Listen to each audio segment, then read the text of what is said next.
أعوذ بالله من الشيطان الرجيم بسم الله الرحمن الرحيم سورة النحل آیت نمبر 9۔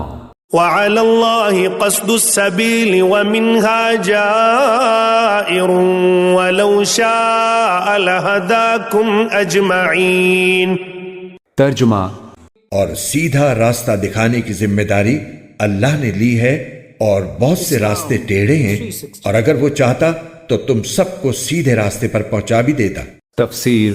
مطلب یہ ہے کہ جس طرح اللہ تعالیٰ نے انسان کو دنیا کے راستے طے کرنے کے لیے سواریاں پیدا کی ہیں، اسی طرح آخرت کا روحانی سفر طے کرنے کے لیے سیدھا راستہ دکھانے کی ذمہ داری بھی لی ہے، کیونکہ لوگوں نے اس کام کے لیے بہت سے ٹیڑھے راستے بنا رکھے ہیں۔ ان سے بچانے کے لیے اللہ تعالیٰ لوگوں کو سیدھا راستہ اپنے پیغمبروں اور اپنی کتابوں کے ذریعے دکھاتا ہے۔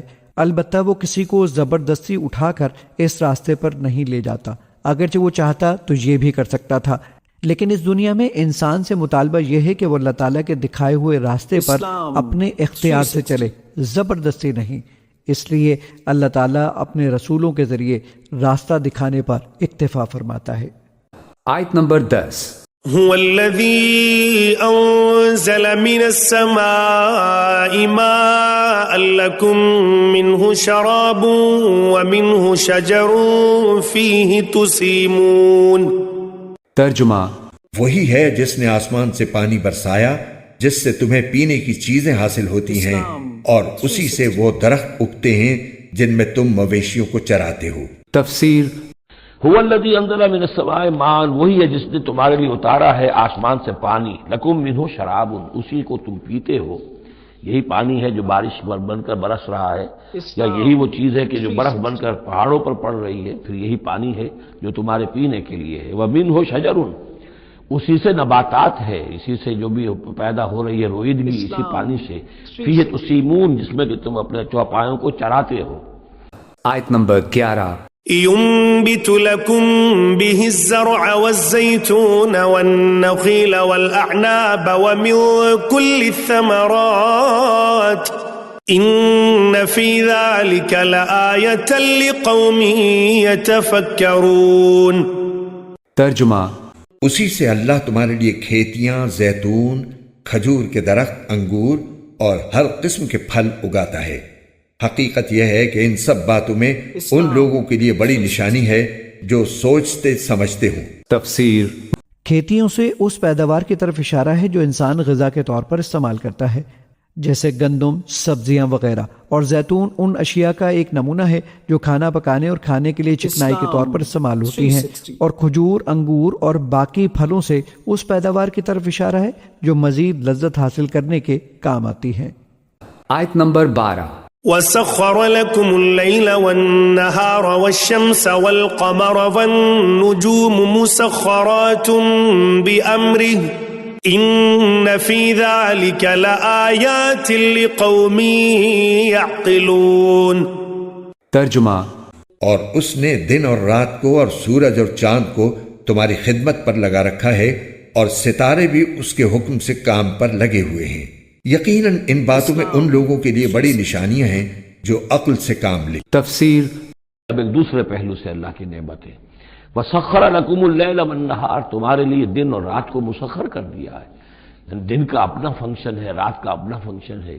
رات نہ ہو تمہیں اطمینان نہ ہو، سکون نہ ہو، راحت نہ ہو، چین نہ آئے، نیند نہ آئے، تو دن میں کام نہیں کر سکتے۔ دن میں بھاگ ہے، دوڑ ہے، محنت ہے، جد و جہد ہے۔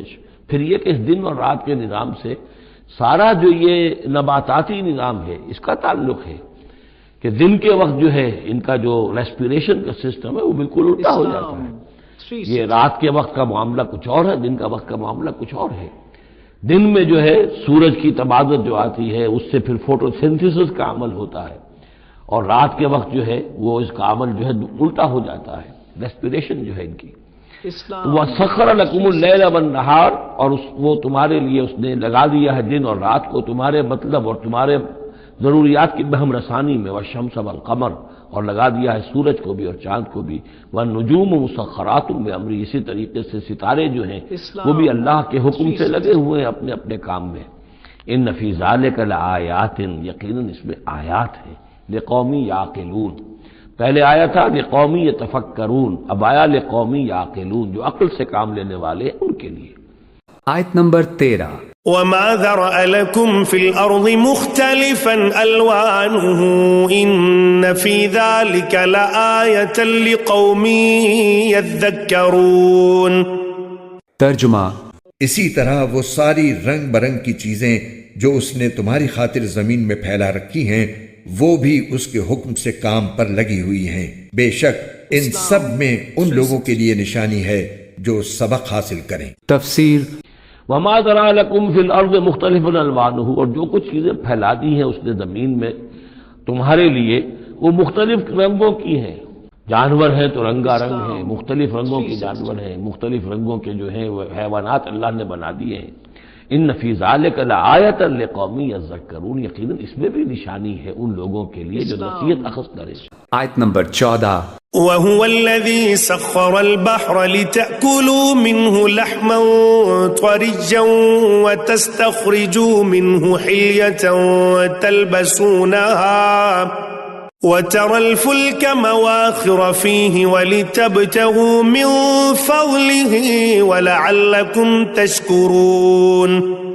ترجمہ. اور وہی ہے جس نے سمندر کو کام پر لگایا تاکہ تم اس سے تازہ گوشت کھاؤ اور اس سے وہ زیورات نکالو جو تم پہنتے ہو، اور تم دیکھتے ہو کہ اس میں کشتیاں پانی کو چیرتی ہوئی چلتی ہیں تاکہ تم اللہ کا فضل تلاش کرو اور تاکہ شکر گزار بنو. تفسیر. تاکہ تم اس سے تازہ گوشت کھاؤ، مچھلی کا گوشت مراد ہے، اور اس سے وہ زیورات نکالو جو تم پہنتے ہو. سمندر سے موتی نکلتے ہیں جو زیورات میں کام آتے ہیں. اور تم دیکھتے ہو کہ اس میں کشتیاں پانی کو چیرتی ہوئی چلتی ہیں تاکہ تم اللہ کا فضل تلاش کرو اور تاکہ شکر گزار بنو. یعنی سمندر میں تجارتی سفر کر کے اللہ تعالیٰ کے شکر گزار بنو. قرآن کریم نے اللہ کا فضل تلاش کرنے کی اصطلاح بہت سی آیتوں میں تجارت کے لیے استعمال فرمائی ہے. دیکھیے سورہ بقرہ آیت نمبر 198، سورہ بنی اسرائیل آیت نمبر 12، 17، 66، سورہ قصص آیت نمبر 73، سورۃ الروم آیت نمبر 46، سورہ فاطر آیت نمبر 12، سورہ جاسیہ آیت نمبر 12، سورہ جمعہ آیت نمبر 10 اور سورہ مزمل آیت نمبر 20۔ تجارت کو اللہ تعالیٰ کا فضل کہنے سے ایک طرف تو یہ معلوم ہوتا ہے کہ اگر تجارت شرعی احکام کی پابند ہو تو وہ ایک پسندیدہ چیز ہے، اور دوسری طرف اس اصطلاح سے تاجروں کو یہ تنبیہ بھی کی جا رہی ہے کہ تجارت میں جو نفع حاصل ہوتا ہے وہ در حقیقت اللہ تعالیٰ کا فضل ہے، کیونکہ انسان کوشش ضرور کرتا ہے لیکن اگر اللہ تعالیٰ کا فضل شامل حال نہ ہو تو کوشش کبھی کامیاب نہیں ہو سکتی۔ لہذا اگر تجارت کے ذریعے مال و دولت حاصل ہو جائے تو انسان کو مغرور ہونے کے بجائے اللہ تعالیٰ کا شکر ادا کرنا چاہیے۔ آیت نمبر 15۔ وَأَلْقَى فِي الْأَرْضِ رَوَاسِيَ أَن تَمِيدَ بِكُمْ وَأَنْهَارًا وَسُبُلًا لَعَلَّكُمْ تَهْتَدُونَ۔ ترجمہ۔ اور اس نے زمین میں پہاڑوں کے لنگر ڈال دیے ہیں تاکہ وہ تم کو لے کر ڈگمگائے نہیں، اور دریا اور راستے بنائے ہیں تاکہ تم منزل مقصود تک پہنچ سکو۔ تفسیر۔ اس نے زمین میں پہاڑوں کی میخیں گاڑ دیں تاکہ زمین تم کو لے کر ڈھلک نہ جائے۔ اس سے معلوم ہوتا ہے کہ سطح زمین پر پہاڑوں کے ابھار کا اصل فائدہ یہ ہے کہ اس کی وجہ سے زمین کی گردش اور اس کی رفتار میں انضباط پیدا ہوتا ہے۔ قرآن مجید میں متعدد مقامات پر پہاڑوں کے اس فائدے کو نمایاں کر کے بتایا گیا ہے، جس سے ہم یہ سمجھتے ہیں کہ دوسرے تمام فائدے ضمنی ہیں، اور اصل فائدہ یہی حرکت زمین کو اضطراب سے بچا کر منضبط یعنی ریگولیٹ کرنا ہے۔ قدرتی راستے بنائے، یعنی وہ راستے جو ندی نالوں اور دریاؤں کے ساتھ بنتے چلے جاتے ہیں۔ ان قدرتی راستوں کی اہمیت خصوصیت کے ساتھ پہاڑی علاقوں میں محسوس ہوتی ہے، اگرچہ میدانی علاقوں میں بھی وہ کچھ کم اہم نہیں ہیں۔